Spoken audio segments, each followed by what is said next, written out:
തൊഴിലാളി മണ്ഡലം.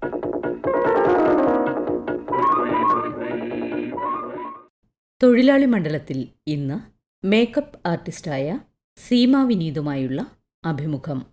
നമ്മുടെ പരിപാടിയിലെ ഇന്നത്തെ അതിഥി ശ്രീമതി സീമ വിനീതാണ്. നമസ്കാരം. നമസ്കാരം. പരിപാടിയിലേക്ക് ഹൃദ്യമായ സ്വാഗതം. Thank you. നമുക്കറിയാം, മേക്കപ്പ് ആർട്ടിസ്റ്റ് എന്ന് പറഞ്ഞൊരു ടേം നമ്മൾ കേൾക്കുന്നുണ്ട്. പക്ഷെ സാധാരണക്കാർക്ക് ഒരു കൗതുകമുണ്ട്. മേക്കപ്പ് ആർട്ടിസ്റ്റ് എന്ന് വെച്ചാൽ ബ്യൂട്ടീഷ്യനാണോ, എന്താണ് ഇവരുടെ ഒരു ജോലിയുടെ നേച്ചറിന്? അതിനെപ്പറ്റി ഒന്ന് പറയാമോ? ഒരുപാട് പേര് ഈ സംശയം, കാരണം എന്നോട് തന്നെ ഒരുപാട് പേര് ചോദിച്ചിട്ടുണ്ട്, ബ്യൂട്ടീഷ്യൻ ആണോ എന്ന് ചോദിച്ചിട്ടുണ്ട്. അപ്പം എനിക്കത് ബ്യൂട്ടീഷ്യൻ ആണോ എന്ന് ചോദിക്കുമ്പോഴത്തേക്ക് എനിക്കൊരു താല്പര്യക്കുറവ് ഇല്ലായ്മയൊന്നുമില്ല. അത് കേൾക്കുമ്പോൾ പക്ഷെ എന്തോ എന്നാലും എനിക്കൊരു ബുദ്ധിമുട്ട് ഉണ്ടായിട്ടുണ്ട്. കാരണം ബ്യൂട്ടീഷ്യൻ എന്ന് പറയുമ്പോൾ നമ്മൾ ബ്യൂട്ടി ട്രീറ്റ്മെന്റ്സുകളെല്ലാം എടുക്കുന്നതുകൊണ്ട് വർക്ക് ചെയ്യുന്ന ഒരാളാണ്. അപ്പൊ മേക്കപ്പ് ആർട്ടിസ്റ്റ് എന്ന് പറയുമ്പോൾ ഒരാളെ കിട്ടിക്കഴിഞ്ഞാൽ, അല്ലെങ്കിൽ ഒരു ബ്രൈഡ് അല്ലെങ്കിൽ ഒരു ഗ്രൂം, വിവാഹത്തിന് വേണ്ടി തയ്യാറെടുക്കുന്ന പെൺകുട്ടി അല്ലെങ്കിൽ തയ്യാറെടുക്കുന്ന പയ്യൻ, അവരെ റെഡിയാക്കി എടുക്കുന്ന ഒരാളാണ് ഈ മേക്കപ്പ് ആർട്ടിസ്റ്റ്. അവർ സ്റ്റൈലിംഗ് ചെയ്യും. അതുപോലെ തന്നെ അവരുടെ മെയിനായിട്ടുള്ള മേഖല സ്റ്റൈലിംഗ് ചെയ്യുക അല്ലെങ്കിൽ മേക്കപ്പ് ചെയ്തു കൊടുക്കുക എന്നുള്ളതാണ്. അവിടെ ബ്യൂട്ടീഷ്യൻ എന്ന് പറയുമ്പോൾ നമ്മൾ എല്ലാ ട്രീറ്റ്മെന്റ്സുകളും, തെറാപ്പി, എല്ലാ ഐറ്റംസും ചെയ്യുന്ന ഒരാളാണ് ബ്യൂട്ടീഷ്യൻ. രണ്ടും തമ്മിൽ നല്ല വ്യത്യാസമുണ്ട്. സ്റ്റൈലിംഗ് എന്ന് പറയുമ്പോൾ എന്തൊക്കെയാ? ഹെയർ ആണോ? നമ്മൾ ഹെയർ സ്റ്റൈലിംഗ് ചെയ്തു കൊടുക്കുക. അതുപോലെ തന്നെ അവർക്ക് വേണ്ടിയിട്ടുള്ള സജഷൻസ് എല്ലാം ഡീറ്റെയിൽ ആയിട്ട്. ഒരു മേക്കപ്പ് ആർട്ടിസ്റ്റിന് ഒരു ബ്യൂട്ടീഷ്യനേക്കാൾ അതിനെ പറ്റിയിട്ടുള്ള അവയർനെസ് കുറച്ച് കൂടുതലായിരിക്കും. നമ്മൾ ഈ ട്രീറ്റ്മെന്റ്സിനെയും തെറാപ്പിയെ കുറിച്ചും അതുപോലെ തന്നെ സ്കിന്നിനെ പറ്റിയൊക്കെ പഠിച്ചതിന് ശേഷമാണ് നമ്മൾ മേക്കപ്പ് ആർട്ടിസ്റ്റ് ആവുന്നത്. അതൊരു ബ്യൂട്ടീഷ്യൻ ആയാലും ആ ഒരു മേഖലയൊക്കെ പഠിച്ചതിന് ശേഷമാണ് നമ്മൾ സ്കിൻ എന്താ, ഹെയർ എന്താ, അല്ലെങ്കിൽ ഏതൊക്കെ തരം സ്കിന്നുകളുണ്ട്, ഏതൊക്കെ തരം ഹെയറുകളുണ്ട് എന്നൊക്കെ കൃത്യമായിട്ട് മനസ്സിലാക്കിയിട്ടായിരിക്കും ഒരു ബ്യൂട്ടീഷ്യൻ ആയിട്ട് കംപ്ലീറ്റ് ആവുന്നത്. നമ്മൾ അതിനെക്കുറിച്ച്, സ്കിന്നുകളെക്കുറിച്ചും വിവിധ തരം ഹെയറിനെ പറ്റിയൊക്കെ അറിഞ്ഞിരുന്നാൽ മാത്രമേ നമുക്ക് ആ ട്രീറ്റ് ചെയ്യാൻ പറ്റുള്ളൂ ഒരാളെ. അതുപോലെ ഒരു മേക്കപ്പ് ആർട്ടിസ്റ്റ് ആണെങ്കിലും അതുപോലെ തന്നെയാണ്. നമ്മൾ സ്കിന്നുകളെ കുറിച്ച് പഠിക്കണം. അത് സ്കിന്നുകളെ കുറിച്ച് പഠിക്കുമ്പോൾ വെച്ചാൽ സ്കിന്നിന്റെ അണ്ടർ ടോണുകളെ കുറിച്ച് പഠിക്കണം. നമ്മൾ സ്കിന്നിന്റെ അണ്ടർ ടോണുകളെ കുറിച്ച് പഠിച്ചാൽ മാത്രമേ നമുക്ക് ആ സ്കിന്നിന് ഏത് മേക്കപ്പ് ആണ് സ്യൂട്ടബിൾ ആവുക എന്ന് മനസ്സിലാവും. ഇതിന്റെ ഈ കോഴ്സായിട്ട് എവിടെയെങ്കിലും പോയി പഠിച്ചു? ഞാന് ശരിക്കും ഈ മേക്കപ്പ് എന്നൊരു മേഖലയെ അല്ല ശരിക്കും ഞാൻ എത്തിപ്പെടേണ്ടതെന്ന് ഒരു കാലത്ത് ഞാൻ വിചാരിച്ചിട്ടുണ്ട്. ഞാൻ ഈ മേക്കപ്പിലേക്ക് വരും എന്ന് ഒരിക്കലും ഞാൻ വിചാരിച്ചിട്ടില്ല. മുൻപ് കാലത്ത് ഞാൻ വിചാരിച്ചത് ഞാൻ ഒരു ആർട്ടിസ്റ്റ് ആവും അല്ലെങ്കിൽ ഒരു ആക്ടർ ആവും, അങ്ങനെ ഒരു ആഗ്രഹമായിരുന്നു കുട്ടിക്കാലം തൊട്ടേ ഉള്ളത്. അപ്പോൾ ഞാൻ സ്റ്റേജ് പ്രോഗ്രാമൊക്കെ ചെയ്തുകൊണ്ടിരിക്കുന്ന സമയത്ത് സ്റ്റേജ് ഷോസ് ഒക്കെ നിരവധി ചെയ്തിട്ടുണ്ട്. ഞാൻ ഒരു 16-17 വയസ്സ് കഴിഞ്ഞപ്പോൾ സ്റ്റേജ് പരിപാടികളൊക്കെ ഒരുപാട് ചെയ്തിട്ടുണ്ട്. ആ കാലഘട്ടത്തിൽ ഈ ചാനൽ റിയാലിറ്റി ഷോസ് ഒക്കെ ഉണ്ടല്ലോ, അപ്പൊ അതിലൊക്കെ കോമഡി പ്രോഗ്രാംസ് ഒക്കെ ഒരുപാട് ചെയ്യുന്ന സമയത്ത് എനിക്ക് മനസ്സിൽ കയറി തോന്നിയൊരു ആശയമാണ് ഈ ഒരു മേക്കപ്പ് പഠിക്കണം, മേക്കപ്പ് ആർട്ടിസ്റ്റ് ആവണമെന്ന്. അപ്പോഴാണ് ആ ഒരു ആഗ്രഹം വരുന്നത്. കാരണം ഒരു 17-18 വയസ്സെന്നൊക്കെ പറയുമ്പോൾ നമ്മൾ അധികം മെച്ചൂർഡ് അല്ലാത്ത പ്രായം, നമുക്കതിന് ഒന്നിനെ കുറിച്ചും തിരിച്ചറിയില്ലാത്ത പ്രായം, നമ്മൾക്ക് എന്തിനോടൊരു ഫാന്റസി ആയിട്ട് കാണുന്ന ഒരു പ്രായമാണ്. നമ്മൾ എന്ത് കണ്ടു കഴിഞ്ഞാലും നമുക്ക് ആകർഷണം തോന്നും. കുറച്ച് സമയം നമുക്ക് അതിനോടൊരു ഇത് തോന്നും. ആ സമയത്ത് ഒരു 24-25 വയസ്സൊക്കെ ആവുന്ന സമയത്ത് ആണ് നമ്മുടെ ചിന്തകൾ തുടങ്ങുന്ന സമയം. അതാണ് നമ്മൾ എന്താ ഇപ്പൊ ചെയ്യുന്നത്, അല്ലെങ്കിൽ നമ്മൾ ഇത് ചെയ്തു കഴിഞ്ഞാൽ നമ്മൾ സക്സസ് ആവുമോ എന്നൊക്കെ ചിന്തിച്ചു തുടങ്ങുന്ന പ്രായം അതാണ്. അതുവരെ നമ്മൾ അടിച്ചു പൊളിക്കുക, നമ്മൾ എന്ത് കണ്ടാലും അതിനെയൊക്കെ ചാടി പുറപ്പെടുക, അങ്ങനെയൊക്കെയാണ്. ആ ഒരു സമയത്ത് തന്നെ എൻ്റെ ചിന്തകൾ വളർന്നതും. അപ്പോൾ എനിക്ക് തോന്നി ഈ ഒരു കോമഡി പ്രോഗ്രാമിനും അതിനൊക്കെ പോയി കഴിഞ്ഞാൽ അതൊന്നും നമ്മുടെ ഒരു തൊഴിൽ മേഖലയല്ല. അതിനൊക്കെ ഒരു 24-25 വയസ്സുള്ള ആ ഒരു സമയത്താണ് നമുക്ക് ചിന്തകൾ ഉണ്ടാവുന്നത്. ആ ചിന്തയിലാണ് അതുവരെ നമ്മൾ എന്ത് കണ്ടു കഴിഞ്ഞാലും അത് ഫാന്റസി ആയിട്ട് കൊണ്ടുപോയിക്കൊണ്ടിരിക്കുന്ന സമയത്തുനിന്ന് ഒരു മാറി ചിന്തിക്കുന്നത്. നമ്മളൊന്നും ആയിട്ടില്ലല്ലോ, നമുക്ക് എന്താണ് ഇനി നമ്മളെ മുന്നോട്ടുള്ള എങ്ങനെയാണെന്നൊക്കെ. ആ ഒരു സമയത്താണ് ഞാനും ചിന്തിച്ചത്, ഇതൊരു നമ്മുടെ കോമഡി പരിപാടിയോ അല്ലെങ്കിൽ സ്റ്റേജ് പ്രോഗ്രാമോ നമ്മുടെ ആയുഷ്കാലം വരെ നമുക്ക് ചെയ്യാൻ സാധിക്കില്ല. കാരണം ഇന്നത്തെ കാലത്ത് നമുക്കൊന്നും ഒരു സ്റ്റെബിലിറ്റി ആയിട്ട് പോകുന്നതല്ല. കാരണം കാലം മാറിക്കൊണ്ടിരിക്കും, ട്രെൻഡിങ് പുതിയ വന്നുകൊണ്ടിരിക്കും. അതിനനുസരിച്ച് നമ്മൾ മാറിക്കൊണ്ടിരിക്കണം.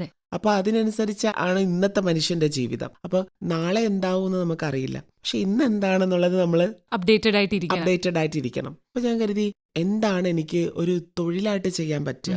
എനിക്കൊരു തൊഴിൽ വേണം. ജീവിതകാലം മുഴുവൻ ചെയ്യാൻ സാധിക്കുന്ന, നമുക്ക് ആരോഗ്യമുള്ളിടത്തോളം ചെയ്യാൻ സാധിക്കുന്ന ഒരു തൊഴിൽ വേണം എന്നിങ്ങനെ ആഗ്രഹിച്ചു തുടങ്ങിയ സമയത്താണ് അന്നൊക്കെ ഞാൻ ഈ മേക്കപ്പ് പ്രോഗ്രാമിനൊക്കെ പോകുമ്പോഴും ഞാൻ തന്നെ സ്വയം ചെയ്യാറുള്ളത്. എനിക്ക് ചെയ്യാൻ സാധിക്കുമെന്നൊരു തോന്നിയ മേഖല അതാണ്. ഉം. അപ്പൊ ഇങ്ങനെ പഠിക്കാൻ പോകണമെന്ന് തോന്നി. അന്നും എനിക്ക് മേക്കപ്പ് ആർട്ടിസ്റ്റ് എന്ന് പറഞ്ഞത് ഒരു കുറച്ച് ഈ ബ്യൂട്ടീഷ്യനിൽ നിന്ന് കുറച്ച് ഡിഫറെന്റ് ആണെന്നുള്ളത് ഉം. എനിക്കന്ന് അറിയില്ല. അറിയില്ല. അപ്പൊ ഞാൻ ബ്യൂട്ടീഷ്യൻ പഠിക്കാനാണ് പോയത്. ഉം, ഉം, പട്ടത്ത് ഒരു പാർലറിലേക്ക് ഉം. പഠിക്കാനായിട്ട് പോയി ഒരു 5-6 മാസമായപ്പോൾ തന്നെ എനിക്ക് ഭയങ്കര ഒരു അസ്വസ്ഥതയൊക്കെ പോലെ. കാരണം എനിക്ക് അതിലങ്ങോട്ട് കോൺസെൻട്രേറ്റ് ചെയ്യാനും അതിൽ അങ്ങനെ പഠിക്കാൻ പറ്റാത്ത പോലെ എനിക്ക് തോന്നി. ഞാൻ വിചാരിച്ചു ഞാൻ ഇതല്ലല്ലോ പഠിക്കാനായിട്ട്. എനിക്ക് കൂടുതലും ഈ അണിയിച്ചൊരുക്കുക അങ്ങനെയൊക്കെ ഇതിനോടാണ് എനിക്ക് താല്പര്യം. അപ്പോഴാണ് ഇതിനെ കുറിച്ച് കൂടുതൽ ഇങ്ങനെ റെഫർ ചെയ്തപ്പോഴത്തേക്ക് നമുക്ക് അങ്ങനെ തന്നെ പഠിക്കാൻ പറ്റും. ഒരു മേക്കപ്പ് ആർട്ടിസ്റ്റ് ആവണമെങ്കിൽ നമുക്ക് പോയിട്ട് ഈ പ്രോപ്പറായിട്ട് ആദ്യം തന്നെ വാക്സിങ്, ത്രെഡിങ് അത് തന്നെ പഠിക്കാണ്ട്. അപ്പൊ ഏകദേശം എൻ്റെ ആ കോഴ്സും അവിടെ കംപ്ലീറ്റ് ആവാറായിട്ടുണ്ടായിരുന്നു.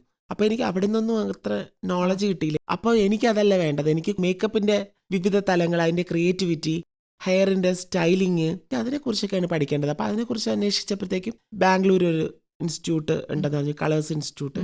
അപ്പൊ അവിടെ പോയിട്ടാണ് ഞാൻ പഠിച്ചത്. 1 വർഷക്കാലം മേക്കപ്പിന്റെ കോഴ്സ് പഠിച്ചു. അതിനുശേഷം ഞാൻ ഈ ഹെയർ സ്റ്റൈലിനെ കുറിച്ച് കൂടുതൽ ഇങ്ങനെ പഠിച്ചിട്ടുണ്ടായിരുന്നില്ല.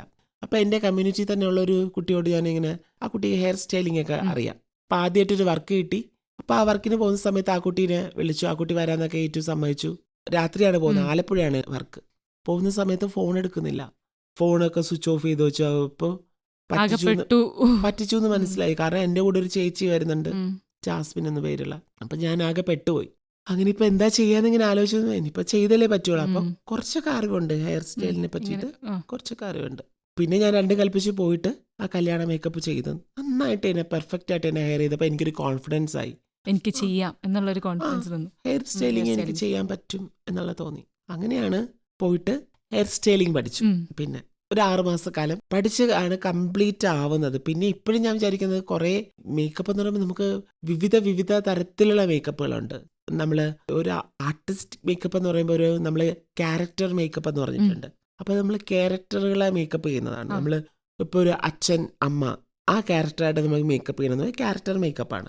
അപ്പൊ അതുപോലെ കറക്ഷൻ മേക്കപ്പ് ഉണ്ട്. പിന്നെ അതുപോലെ തന്നെ പല തരത്തിലുള്ള മേക്കപ്പുകളുണ്ട്. അപ്പൊ അങ്ങനെ ഇപ്പോഴും ഞാൻ അതിനെ പറ്റിയിട്ടൊക്കെ ഇങ്ങനെ റെഫർ ചെയ്ത് പഠിച്ചുകൊണ്ടിരിക്കുകയാണ്. ഓരോന്ന് എക്സ്പെരിമെന്റ് ചെയ്തുകൊണ്ടേയിരിക്കുകയാണ് അല്ലേ, പുതിയ. അതില് ഈ ഫീൽഡിലേക്ക് വരുമ്പോൾ ഇപ്പൊ പറഞ്ഞു ആ ഒരു മേക്കപ്പ് ആർട്ടിസ്റ്റ് ആവാൻ ആദ്യം ഉദ്ദേശിച്ചില്ല, പിന്നെ ഇങ്ങനെ ഒരു പ്രായം എത്തിയപ്പോൾ അതിലേക്ക് വന്നു. അപ്പോൾ ഇതിന്റെ ഒരു സ്ട്രഗിളിങ് ഫേസ് ഏതൊരു ജോലിക്കും നമുക്കറിയാം. ഏതൊരു ജോലി എടുത്തോട്ടെ അതിന് നമ്മൾ അതിലെത്തിപ്പെട്ട് ഇപ്പൊ ഇന്നത്തെ ഈ ഒരു നിലയിലാവാൻ അതിന്റെ ഒരു പരിശ്രമമുണ്ട്. ഒപ്പം കഠിനാധ്വാനവും അതിന്റെ ഒരു വഴികൾ ചിലപ്പോൾ വളരെ ബുദ്ധിമുട്ടായിരിക്കും അല്ലെ പലപ്പോഴും. അതിനെ പറ്റിയുള്ള ഒരു കാര്യം ഒന്ന് പറയാമോ? ഇന്നത്തെ കാലത്ത് മേക്കപ്പ് ആർട്ടിസ്റ്റ് എന്ന് പറയുമ്പോൾ വളരെയധികം ഈസിയാണ്. നമുക്ക് ഒരു ആള് മേക്കപ്പിന് വിളിക്കാനും അല്ലെങ്കിൽ നമുക്ക് ഒരാളെ മേക്കപ്പ് ചെയ്യാനൊക്കെ എളുപ്പമാണ്. നമ്മളൊരു മേക്കപ്പ് ആർട്ടിസ്റ്റ് ആകുമ്പോൾ തന്നെ നമ്മളെ കൊലിക്കോ അല്ലെങ്കിൽ നമ്മുടെ ഫ്രണ്ട്സിനോ ഒക്കെ മേക്കപ്പ് ചെയ്ത് 2 ഫോട്ടോയോ വീഡിയോ ഒക്കെ ഇടുമ്പോൾ തന്നെ നമുക്ക് ചിലപ്പോൾ വേറെ ഉള്ള ആൾക്കാർ ഇത് കണ്ട് ചിലപ്പം നമ്മളെ വിളിച്ചേക്കാം. പക്ഷെ അന്നത്തെ കാലത്ത് സോഷ്യൽ മീഡിയ ഒന്നും സജീവമല്ല. അന്ന് ഈ ഓർക്കുട്ട് എന്ന് പറഞ്ഞൊരു സാധനം കഴിഞ്ഞ് ഈ ഫേസ്ബുക്കിലേക്ക് കടക്കുന്ന സമയമാണ്, ആ ഒരു ടൈമാണ്. അപ്പോ എനിക്ക് തോന്നുന്നു അത് കിട്ടാനുള്ള ചാൻസ് ഒക്കെ വളരെ കുറവാണ്. പിന്നെ എനിക്ക് ഈ പഠിച്ചു കഴിഞ്ഞിട്ട് ആദ്യം ആര് വർക്ക് തരുമെന്നുള്ളൊരു ചോദ്യചിഹ്നം ഉണ്ടായിരുന്നു. കാരണം ഒരു ട്രാൻസ് പേഴ്സൺ എന്ന് പറയുമ്പോഴത്തേക്ക് അത് അന്നൊക്കെ ഓപ്പർച്യൂണിറ്റീസ് വളരെ കുറവാണ്. ആൾക്കാർക്ക് അന്ന് അതിനെ പറ്റിയിട്ടുള്ള ഇന്നും ഒരു 70% ആൾക്കാർക്കേ അറിയുള്ളൂ, 30% ആൾക്കാർക്ക് അറിയില്ല. അപ്പൊ അന്നും അതിനുള്ള അറിവ് വളരെയധികം കുറവായിരുന്നു. അപ്പൊ വർക്ക് കിട്ടോ ഇല്ലേ എന്നൊക്കെ എനിക്ക് വളരെയധികം കൺഫ്യൂഷൻ ഉണ്ടായിരുന്നു. എൻ്റെ അക്കൗണ്ടിൽ എനിക്ക് തോന്നുന്നു അന്ന് ഈ പ്രോഗ്രാമുകളൊക്കെ ചെയ്തും സ്റ്റേജ് ഷോസുകളും പ്രോഗ്രാമിനും TV പ്രോഗ്രാമിനൊക്കെ പോയിട്ട് ആകെ കൂടി 1,23,000 രൂപ എന്ത് അന്ന് എൻ്റെ അക്കൗണ്ടിലുള്ളൂ. അപ്പം അത് അത്രയും എടുത്ത് ചിലവാക്കിയാണ് ഞാൻ ഇതിന് വേണ്ടിയുള്ള സാധനങ്ങളൊക്കെ വാങ്ങിയത്. അപ്പോൾ എനിക്കന്ന് എന്താവും ഏതാവും എന്നൊന്നും ഒരു പിടിയില്ല. പക്ഷേ പോകെ ഇങ്ങനെ ഒരു ഇവന്റുകാരിങ്ങനെ പരിചയപ്പെട്ടു. അപ്പം അവരോട് പറഞ്ഞു മേക്കപ്പ് പഠിച്ചിട്ട് എന്തെങ്കിലും വിളിക്കണം. അവരിങ്ങനെ വർക്ക് വിളിച്ച് തന്നു. അപ്പം എനിക്ക് ചെയ്തപ്പോഴത്തേക്ക് ഒരു കോൺഫിഡൻസ് ആയി. പിന്നെയാണ് എനിക്കിങ്ങനെ ഓരോ ചെറിയ വർക്കുകളും കിട്ടി തുടങ്ങിയതും. ആദ്യം ചെറിയ ഇതായിട്ട് ചെയ്ത് നമ്മൾ എന്താ പറയുക, ഞാൻ ആദ്യം ചെയ്ത വർക്കുകളൊക്കെ വെച്ച് നോക്കുമ്പോൾ നമ്മൾ ചെയ്താണ് ബെറ്റർ ആവുന്നത്. എന്ന് പറഞ്ഞാൽ ആദ്യം ചെയ്ത മോശമൊന്നല്ല, അന്ന് അത് ബെറ്റർ ആയിരുന്നു. പക്ഷെ ഇന്ന് ഞാൻ നോക്കുമ്പോഴത്തേക്ക്, ഇന്നത്തെ ഇത് വെച്ച് നോക്കുമ്പോഴത്തേക്ക് എനിക്ക് തോന്നും അത് കുറച്ചുകൂടി എനിക്ക് പെർഫെക്റ്റ് ആക്കായിരുന്നു എന്ന് തോന്നും. നമ്മൾ പിന്നെ ഇങ്ങനെ റെഫർ ചെയ്ത് പഠിച്ചു. ഇപ്പൊ നമ്മൾ ഓരോ മേക്കപ്പ് ആർട്ടിസ്റ്റിനും ഓരോരോ കഴിവുകളാണ്. ഇപ്പോൾ വേറൊരു മേക്കപ്പ് ആർട്ടിസ്റ്റിന്റെ ആ ഒരു ടാലന്റ് അല്ലെങ്കിൽ കഴിവ് എനിക്ക് ഉണ്ടാവണമെന്നില്ല. എല്ലാവരെയും വർക്കുകൾ കാണുമ്പോൾ ഞാൻ നോക്കാറുണ്ട്, അത്ഭുതത്തോടെ നോക്കും. അയ്യോ ഇവരിത്ര ഭംഗിയായിട്ടാണ് ചെയ്തേക്കുന്നത്, അവരെന്തൊക്കെ മൈന്യൂട്ട് മേക്കപ്പാണ് ഉം. ചെയ്തേക്കുന്നത്, അല്ലെങ്കിൽ എന്തൊക്കെ സ്റ്റൈലിംഗ് ആണ് അവർ കൊണ്ടുവന്നേക്കുന്നത്. പണ്ട് നമുക്ക് അറിയില്ല അവരെങ്ങനെയാണ് ആ സ്റ്റൈലിംഗ് ചെയ്തേക്കുന്നതെന്ന് അറിയില്ല. അന്ന് നമുക്ക് അതിനെ പറ്റിയിട്ട് അറിയില്ല. പക്ഷേ ഇന്ന് നമുക്ക് എന്തെങ്കിലും ഒരു ഇത് കാണുമ്പോൾ തന്നെ നമുക്ക് അറിയാൻ പറ്റും. ഇത് കാണുമ്പോൾ തന്നെ നമുക്ക് അവരിങ്ങനെയാണ് ചെയ്തിട്ടുള്ളത്, അല്ലെങ്കിൽ ഇങ്ങനെയാണ് ആ ഹെയർ സ്റ്റൈൽ ചെയ്തിട്ടുള്ളത്, അത് നമുക്ക് ഇങ്ങനെ ചെയ്ത് കഴിഞ്ഞാൽ ചെയ്യാൻ പറ്റും ഉം. എന്നുള്ള ഐഡിയ ഉണ്ട് നമുക്ക്. അത് ചെയ്യാനുള്ള ഒരു കോൺഫിഡൻസ് ഉണ്ട്. അപ്പം അങ്ങനെയാണ് മോർ ബെറ്ററായി വന്നത്. അപ്പം അന്നൊക്കെ എനിക്ക് ഭയങ്കരധികം ഞാൻ മേക്കപ്പിനൊക്കെ പോയി കഴിഞ്ഞ് കഴിഞ്ഞാൽ ആൾക്കാരെയൊക്കെ കാണുമ്പോൾ എനിക്ക് ഭയങ്കര ഒരു സഭാകമ്പം എന്ന് നമ്മൾ ആ, പറയില്ലേ, ആ. അതെനിക്ക് ഭയങ്കരമായിട്ടുണ്ടായിരുന്നു. പക്ഷെ ഇന്ന് എനിക്ക് ഒരു പരിചയമില്ലാത്ത ഒരാളെ കണ്ടു കഴിഞ്ഞാൽ എങ്ങനെ അവരോട് സംസാരിക്കണം, അതെല്ലാം പഠിച്ചു അല്ലേ? തീർച്ചയായിട്ടും എക്സ്പീരിയൻസിലൂടെ. പഠിച്ചു. നമ്മൾ ആ എക്സ്പീരിയൻസിലൂടെ നമ്മൾ ഒരാളെ കാണുമ്പോൾ അവരോട് സംസാരിക്കാൻ പറ്റുമോ, ഉം. അവരുടെ ഇന്ററാക്ഷൻ പറ്റുമോ എന്നുള്ളൊരു കൺഫ്യൂഷൻ ആ, ഉണ്ടല്ലോ. ആ. അതൊന്നും ഇന്നില്ല, പക്ഷെ അന്നുണ്ടായിരുന്നു. ഇപ്പൊ പറഞ്ഞു ഇങ്ങനെ പഠിക്കാൻ പോയ കാര്യം പറഞ്ഞു. ഇതിനെല്ലാം ഒരു സപ്പോർട്ട് ആരായിരുന്നു ഏറ്റവും കൂടുതൽ തന്നുകൊണ്ടിരുന്നത്? ആരുമില്ലായിരുന്നു. എനിക്ക് ഫാമിലിയിൽ നിന്നാണെങ്കിലും അമ്മ അനിയനാണുള്ളത്. അമ്മ ഡിവോഴ്സി ആയിട്ടുള്ള ആളാണ്. എനിക്ക് അങ്ങനെ, കാരണം എൻ്റെ ഐഡന്റിറ്റി ഡിക്ലെയർ ചെയ്തിരിക്കുന്ന സമയം, അപ്പോൾ എന്താണെന്ന് അറിയില്ല, ഒരു ട്രാൻസ് പേഴ്സൺ എന്താണെന്ന് അറിയില്ലാത്തൊരു സമയം. അപ്പോൾ അവരൊക്കെ ഇങ്ങനെ നിനക്ക് വേറെ വല്ല ജോലിക്കും പൊയ്ക്കൂടെ, അല്ലെങ്കിൽ ഒരു വർക്ക്ഷോപ്പിലെങ്കിലും പൊയ്ക്കൂടെ, അല്ലെങ്കിൽ ഇവിടെ പൊയ്ക്കൂടെ എന്നൊക്കെ പണ്ടുള്ള കാലത്ത് പറയുന്ന പോലെ ഇങ്ങനെ ഒരുപാട് കേട്ടിട്ടുണ്ട്. പ്രോപ്പറായിട്ട് അന്നൊരു ഫുഡോ അല്ലെങ്കിൽ ഒരു കെയറിങ്ങോ ഒന്നും കിട്ടിയിട്ടില്ല. ഞാൻ ഒരുപാട് മേഖലകളിൽ ജോലി ചെയ്തു. ഹോം നേഴ്സായിട്ട് ജോലി ചെയ്തു, പെട്രോൾ പമ്പിൽ ജോലി ചെയ്തിട്ടുണ്ട്, അങ്ങനെ വിവിധ മേഖലകളിൽ ഞാൻ ജോലി ചെയ്തിട്ടുണ്ട്. ഹോം നേഴ്സായിട്ട് ജോലി ചെയ്യുന്നു എന്ന് പറയുമ്പോഴത്തേക്ക് ചില ആൾക്കാർക്കൊക്കെ അങ്ങ് അവജ്ഞയാണ്. അവരെയൊക്കെ ഒരു ആ, ഒരു ആ. വേറൊരു തരത്തിലാണ് കാണുന്നത്. പക്ഷെ അങ്ങനത്തെ ആ ഒരു ജോലി അല്ലേ, ഈ വയസ്സായവരെയൊക്കെ നോക്കുന്നത് എത്രയോ തീർച്ചയായിട്ടും പവിത്രമായ ഒരു ഞാൻ ജോലിയാണ്. ഈ ഹോം നേഴ്സായിട്ട് ജോലി ചെയ്യുന്ന സമയത്ത് ഒരുപാട് പാരൻസിനോടൊക്കെ ആൾക്കാർ കാണിക്കുന്ന ഉം. ക്രൂരതകളൊക്കെ നേരിട്ട് കണ്ടിട്ടുണ്ട്. ഒരു മുറിയിൽ ഇങ്ങനെ അടച്ചിട്ടേക്കുക, അവിടെ ഇങ്ങനെ ഒരു ബെഡിട്ട് അവിടെ കിടത്തിയേക്കുക, ചിലപ്പോൾ അവരറിയാണ്ടൊന്ന് മൂത്രമൊഴിച്ച് പോയി കഴിഞ്ഞാൽ അവരെ ചീത്ത ഉം. പറയുക, പിടിച്ച് തള്ളുക, ഇതൊക്കെ ഒരുപാട് കണ്ടിട്ടുണ്ട്. അപ്പോൾ അതൊക്കെ കാണുമ്പോൾ ഞാൻ വിചാരിക്കും, ആ ഒരു മേഖലയിലൂടെ പോയിട്ടുള്ളതുകൊണ്ട് നമുക്കറിയാം ആ ഉം. ഒരു എന്തൊക്കെ ആ, ആ. മനുഷ്യർ ഏതൊക്കെ തരത്തിൽ എങ്ങനെയൊക്കെ പെരുമാറുന്നുണ്ട്, എങ്ങനെയൊക്കെ ബിഹേവ് ചെയ്യുന്നുണ്ട്, എങ്ങനെയൊക്കെയാണ് അവർ മുന്നോട്ട് പോകുന്നതെന്നുള്ളത് നമ്മൾ കാണുന്ന ആൾക്കാരെ ആയിരിക്കില്ല. അതെ, അടുത്തറിയുമ്പോൾ അങ്ങനെയല്ല.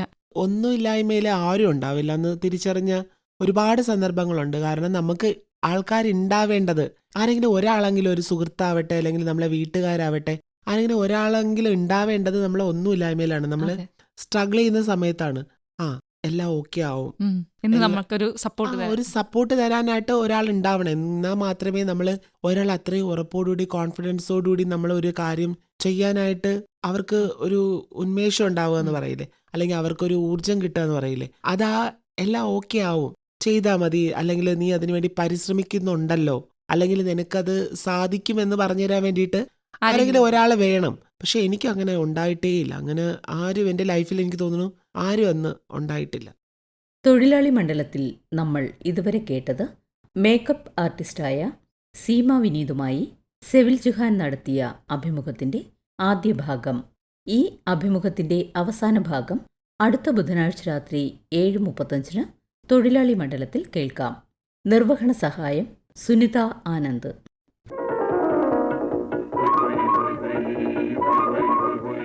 തൊഴിലാളി മണ്ഡലം സമാപിക്കുന്നു.